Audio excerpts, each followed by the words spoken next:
Reka masuhuze nabaye ikaze mu mwanya w'amakuru agezweho muri aka kanya n'amakuru mukurikira binyuze kuri isi mu ncamake.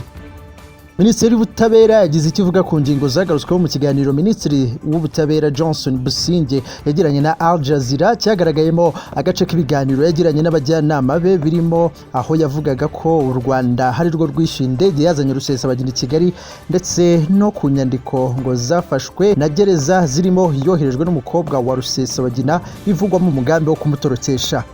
Nitwa Abraham w'Imana, ntujye kure ndagaruka nkuramburira iby'aya makuru.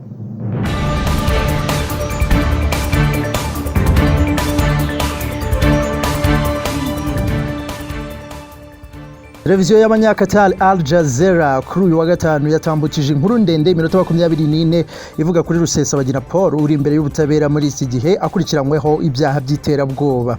Ikiganiro Up Front cy'iyi televiziyo cyakozwe mu buryo bugaragara ko Minisitiri w'Ubutabera Johnston Busingye wari umutumirwa yatumiwemo inshuro ebyiri zitandukanye akaganira n'umunyamakuru ukomoka muri Leta Zunze Ubumwe za Amerika Mark Lamont Hill w'imyaka 42, akaba asanzwe ari n'umwarimu muri kaminuza ya Temple mu mujyi wa Philadelphia.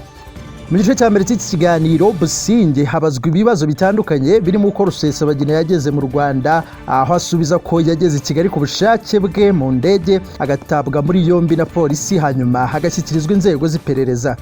Muri iki kiganiro Busingye yirinda kujya muri byinshi, gusa agasobanura ko dosiye iri imbere y'urukiko ko ariho byose bizagaragarira, ndetse ko nk'intumwa nkuru ya leta adashaka kuvuga amagambo ashobora kumvikana nabi mu gihe inkiko zikomeje akazi kazo.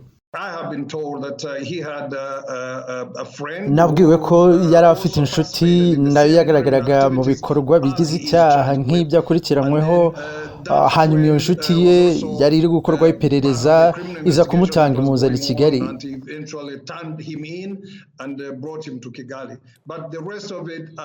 Ariko ibindi ndashaka kubirekera urukiko kuko nk'intumwa ya leta sinshaka kuvuga ku bintu biri mu rukiko.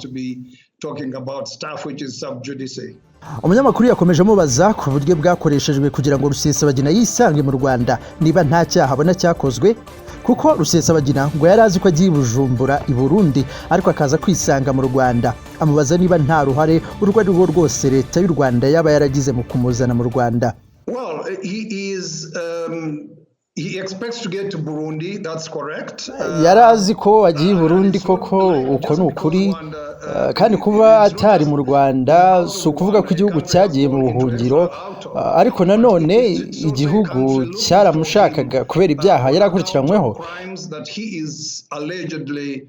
Involved in, and if there is a possibility that a friend of his can land. Rero niba hari uburyo bw'uko inshuti ye yamuzana i Kigali, ibyo byoroheje akazi k'ubushinjacyaha n'ubugenzacyaha, kandi ndatekereza ko ibyo ariko byagenze. Guverinoma yabonye umuntu wari umufatanyacyaha mu byaha bye, uwo muntu yari uwa hafi ye cyane. Uwo muntu rero niwe wahisemo kumutanga ku bushake bwe.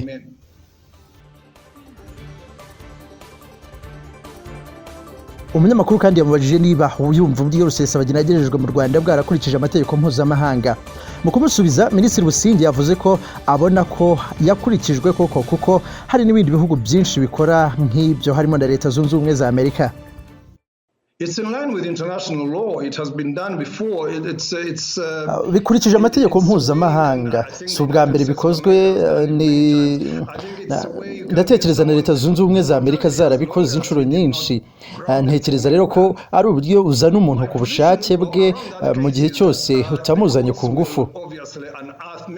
Uruhande rwanjye kuri icyo kirego ni uko urukiko ruzabaza ibintu byinshi muri ibi, nibyo bizaba bigize impaka mu rukiko hagati y'ubushinjacyaha n'ubwunganizi. Nakwifuje rero ko igice kinini twagiharira urukiko, sinshaka kubifataho imyanzuro, gusa ibyo navuga ku mategeko mpuzamahanga ni uko hari ibihugu byinshi byakoze nk'ibi ngibi. Igice cya kabiri cy'iki kiganiro uyu munyamakuru yagiranye na Minisitiri Busingye yabanje kumwumvisha amajwi y'ikiganiro yagiranye n'abajyanama be kubirebana no gusubiza ibibazo birebana na Rusesabagina. Iki kiganiro ngo umwe mu bakozi ba Minisiteri y'Ubutabera yacyohereje Aljazeera by'impanuka nk'uko uyu munyamakuru Lamont yabivuze. Muri iyo nama n'abajyanama be ababwira ko hari inyandiko imwe gereza yabonye igaragaza umugambi wo gutoroka yoherejwe n'umukobwa wa Rusesabagina, ngo igaragaza ko bari muri gahunda yo gushaka uko yatoroka. Iyo nyandiko avuga ko yabonywe na gereza ariko nyuma ikaza gusubizwa Paul Rusesabagina. Usibye iyo ngingo hanerekanwa akandi gace aho Busingye n'abajyanama be baba baganira ku bijyanye n'indege yagejeje Rusesabagina i Kigali ko ari leta yayishyuye, ndetse baganira n'ibyo haza kuvuga mu kiganiro. Umunyamakuru yabajije Busingye uwishyuye indege amusubiza ko u Rwanda ari rwo rwayishyuye, gusa ngo rwayishyuriye umuntu wagejeje Rusesabagina i Kigali kandi ko byakozwe nta tegeko na rimwe rihutajwe. Guverinoma niyo yishyuye. Nakubwiye ko hari umuntu wari umaze igihe akorana na Rusesabagina nawe wari uri mu bari gukorwaho iperereza.